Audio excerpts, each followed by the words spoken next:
Hello, everyone, and welcome to Walking Through the Bible. It is often said that royalty lives differently than those they rule over.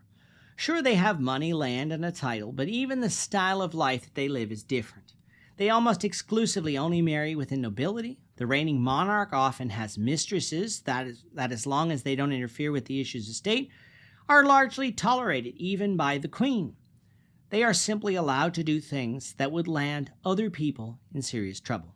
In scriptures, one of the things that kings often did was have a harem, a group of women kept for the sole purposes of sexually gratifying the king. This harem would be different than his wife, who would have had the title and prestige of being queen. This was not God's design for man and woman from the beginning, but it was something that God tolerated during these times of ignorance, times which ended following the coming of Christ. What we're going to see in Esther 2 is the process that Queen Vashti was replaced. Just how was it done? Let's find out. So if you have a Bible with you, you can turn to Esther chapter 2. We're going to be reading from verses 1 to 13. If you don't have a Bible, don't worry. Just follow along with us on the screen. The version that we'll be reading from is the New King James Version. So, Esther chapter 2, beginning at verse 1. After these things, when the wrath of King Ahasuerus subsided, he remembered Vashti, what she had done, and what had been decreed against her.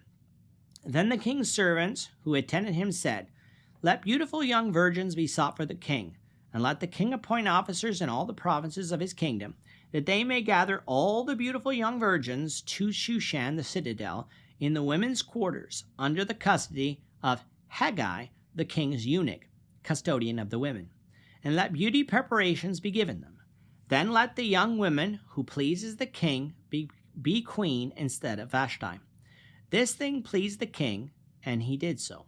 In Shushan the citadel there was a certain Jew whose name was Mordecai, the son of Jair, the son of Shimei, the son of Kish, a Benjamite. Kish had been carried away from Jerusalem with the captives who had been captured with Jeconiah, king of Judah, whom Nebuchadnezzar, the king of Babylon, had carried away. And Mordecai had brought up Hadassah, that is Esther, his uncle's daughter, for she had neither father nor mother. The young woman was lovely and beautiful. And when her father and mother died, Mordecai took her as his own daughter.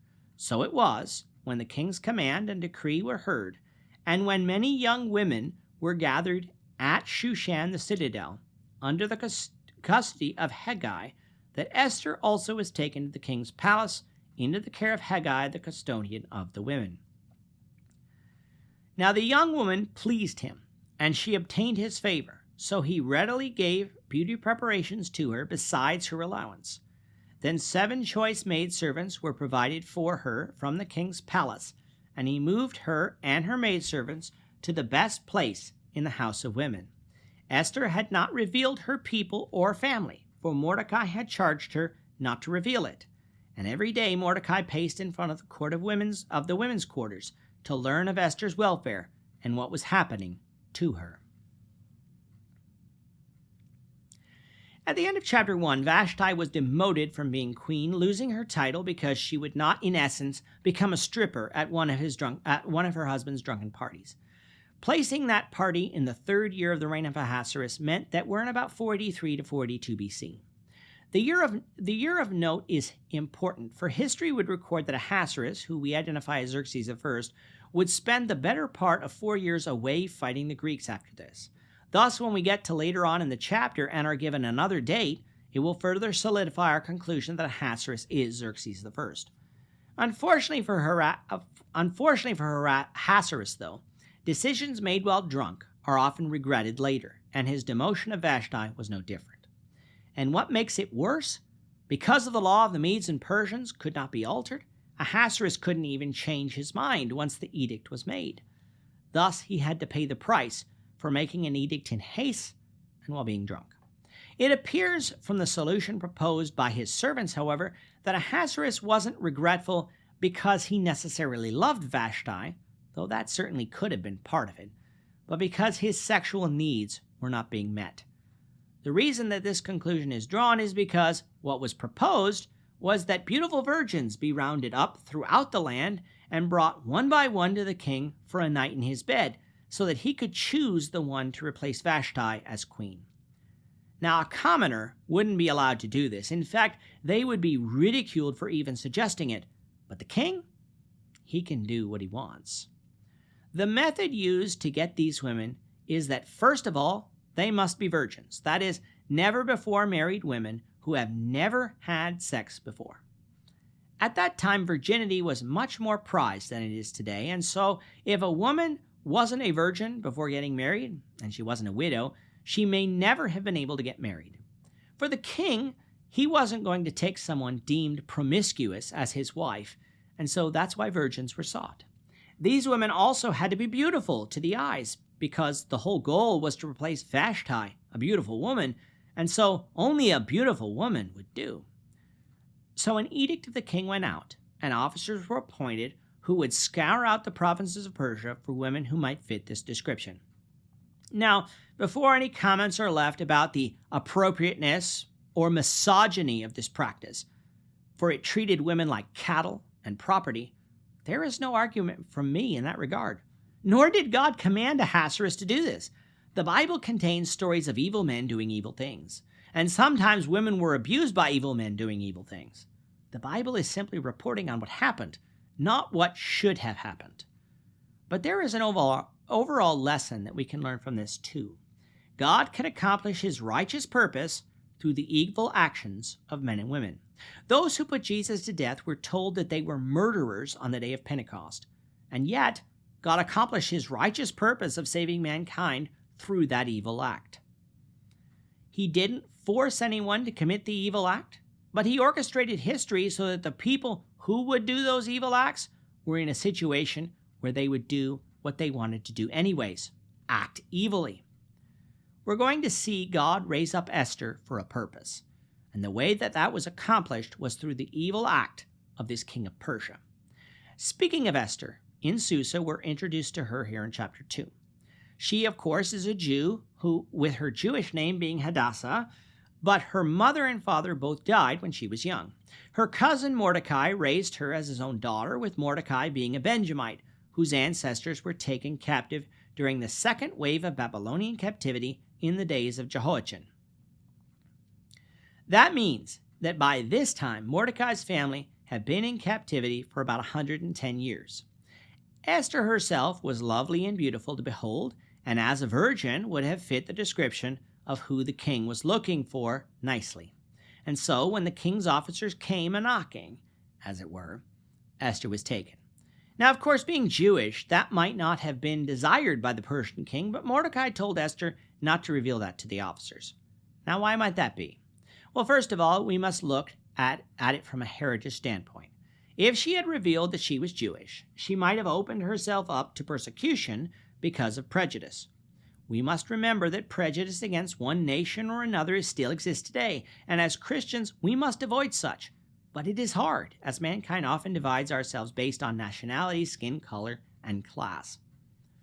God calls us not to show partiality, though, and so we must root it out in our lives no matter where it is. But to expect that from people who are not God's people is unreasonable, and so concealing the fact that Esther was Jewish could be for that reason. But there is also another reason, one of status. Not everyone has the opportunity to be the wife of a king, and so since this is the way the kings behaved, it was largely accepted by even God's people that having an intimate relationship with the king and becoming his concubine was not wrong in and of itself, and maybe even desired if it allowed for her status of her family to rise if she became queen. To examine this further, I'd like us for a moment to recall back to the events surrounding David and Bathsheba. Why was David convicted as a sinner before God in regards to having sex with Bathsheba? It was because she was already married. By that time, David had many wives, and Nathan even said that if the wives David had wasn't enough, God would have given him more.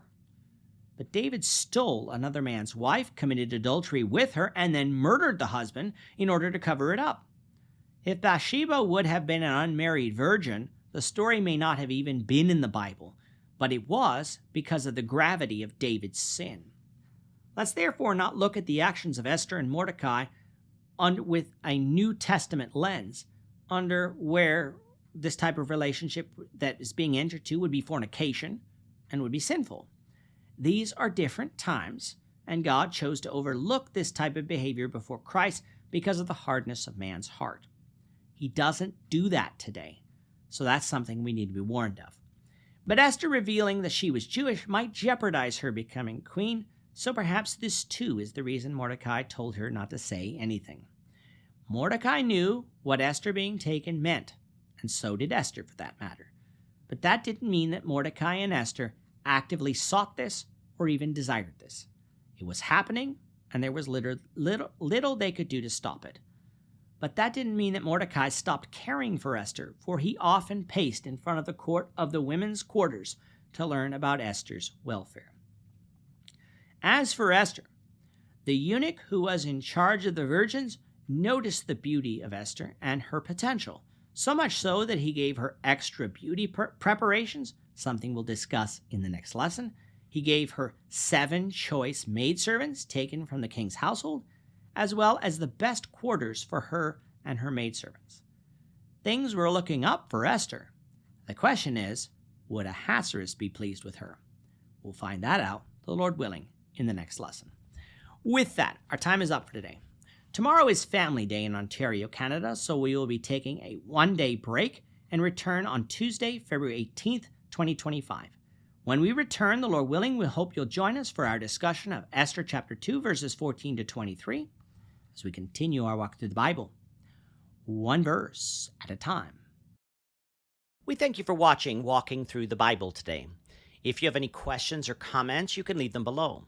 But if you like this video, we ask that you consider subscribing to our channel so you won't miss out on other videos in our series, as well as share this video among your friends so that the saving message of Jesus Christ can go out to the whole world.